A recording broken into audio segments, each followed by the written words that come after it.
Random chiều nào mô, không hi cô lê dụng July ni pê nga, không bằng thar rangai ti din in kan ni som chan ha, mai mun tha bor si.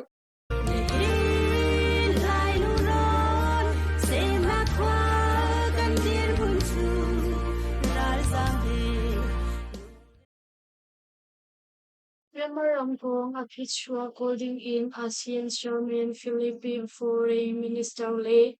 Thailand Foreign Minister ni Tlangshan Taipun a Palaipol,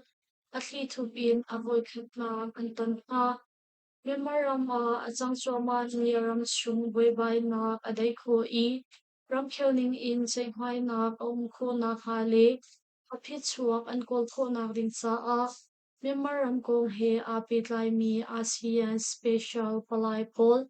ASEAN Chairman Philippine Foreign Minister, Teresa Lazaro Le Thailand Foreign Minister,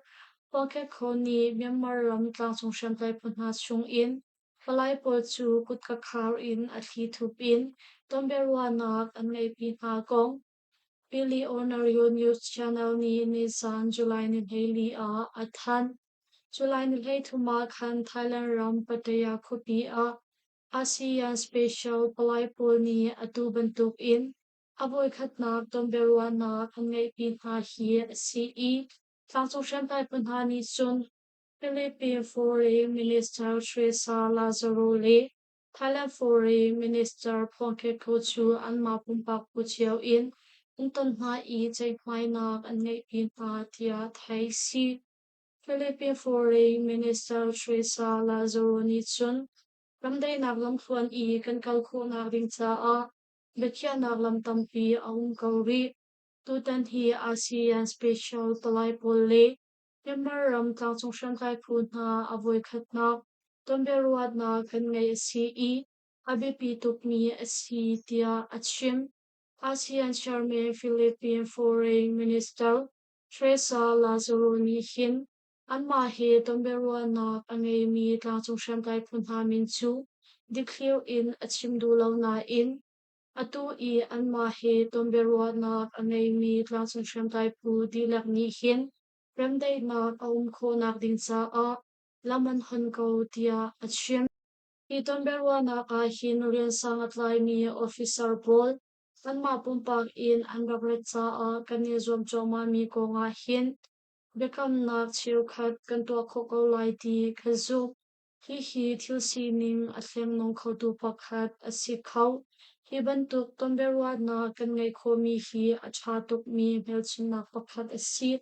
chupin a thil si ning a thleng kho tu ding game changer pakhat song si khau sai pai na kan ngai lewa hin zai pau si khoi pau Abek ibig mi chu ASEAN ni kan ngay mi natlak na kunganing in kan simlang mang mi chay pai na kan ngay ko tak mi hi asikaw tia Philippine Foreign Minister ni chun achim chap kong hi kula khat kum February tha a SSPC ral ka pi sham in no ngay na ang lak no in member ang hun ki pa dulo na lang taw le ha do san na siyam tay pu ni kaw I kan chung boy nak chan chunga hin min nung sing kha strong an nung nak aliam chang pian a pinung noi thum leng ni in lo an chua tak chang dia thai si ASEAN ni thong hi kul la khat kum April tha khan pa shang ban tu chol chang nak ngol chol ding trong vòng ngay tu đi lạc chu chạy hoài nak ngay ti ding special palai pol thim ding kong minung hoi chung zon ruan nak he bom nak pol pe khu nak ding kong le trong vòng ngay tu puvia te chu special palai pol ni ton ha ding ti in ASEAN natlak nak kun nga ansar na in Memorandum ni Anjol Kolal Ruang a SSPC World Cup Trade to Pol le Memorandum in Ramkhel Palai chu ASEAN Shui tu Pol ton pum na kha anital khauti lau tia thai si Malaysia ni Memorandum mi zale kula sari tal in ramdang mi zale som nga an malian ram chiao a an ko than nga Malaysia ram chung a pungning lau in an luti tlai tan hu a Johor ram ko pe kan na ses thong in a thong thla ka tong mi na chung in lot nak a hmu mi ramdang mi zale som nga chu Nizan July ni heli zing a Malaysia no ngay tupol ni an Malia an ramchiao wa an kwathan na kong thai si an Malia an ramchiao wa an kwathan mi na chu Kemar ram ni zale kula servi Bangladesh ram ni paservi Vietnam ram ni paservi Pakistan ram ni panga Teluk ram ni patni le Nepal ram ni patni ti in andi lakfon min nung zale soman si I in hopin lei zong a Malaysia ram chung I an lupoti na kalau min chet nak zin Blaglisa an min an kun na tia Malaysia immigration ni an than July ni lei hi zong a khan Malaysia siang go ram kul Kelang kopi I minung an changai na kelang bus station pong kam chu Malaysia no ngay tu pol tha zang zin hi song a shrong ni lungho in chaklet na kan tua I Chin mi chiao khatal in ramdang mi thong khat liang tlayan ton kong Malaysia thong zam nak ni an than mi le Chin refugee committee CRC Malaysia in Tromba ngay tu ni an shim mi in thai si Gango peng a dini a fan mi papa khat an mu Mizaya si an hal khawri lau Aweram chan gango peng Shongshi kupong I a ummi mitativa a Nizan July ni heli zinga kan dini a fan mi papa khat an mu kong Tol chumi ni an shim Mitativa chung a arwak in an mu mi papa khat chu kumsom tum shong upa asalai di in an zoom I Amui sam arok di chang ruang a Mizaya si le Khoi ka hun in da di ni arak fen hi asi di mi kong tu chu an hal khawri lau tia thai si Niza si mak kan kan hu hi asi pa si I amui sam arok di chang ruang a Mizaya si di kan hal khawri lau chun khoi ka hun in da di ni arak fen di zong kan hal khawri lau Bezul in laklay na kan tua leo pi asi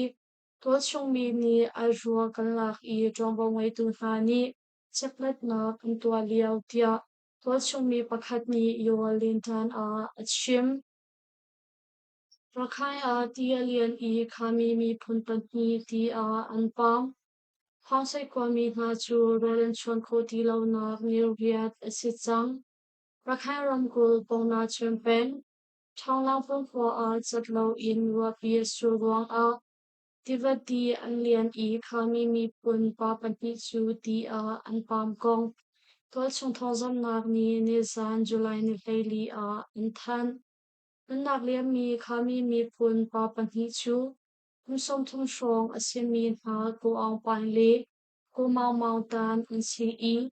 July ni hei khata khan lei kuang in an sun liao Samati Deva an tan liao a Walau pi in tia lian I an man nak a liam hi asi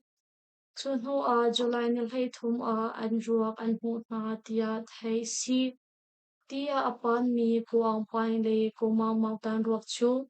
July ni hei thum a khan Thang lang pong kwa in men khat reng lau a hat nak Chiang yu kang kupong a an mu na I An vui na tia tol chung mi ni an shim July ni li in ni dai ni tiang kha rakhay ram kul pong na chung peng chung a Chatlau in wa pia suruang a tia lian I Hangsay kwa chun tia zor kori lau ruang a tol chung mi ni Roland chon ko ti lau nak aniriat nak asitsang Chupin a tol chung mi som ni shong chu rai fan zot nak in an zo I Zorat in bom chan an her tia Tilian ruang I haratong mi na bom chan tu pu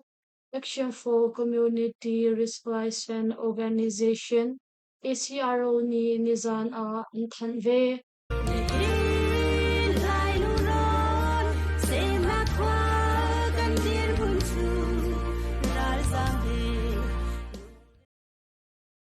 Lungwali post tha zang akan ve I kan thong chim mangai tu nan di lak chung a kane lom tuk shang shan thai jing lei a thong pang thar he kane tong chan na lai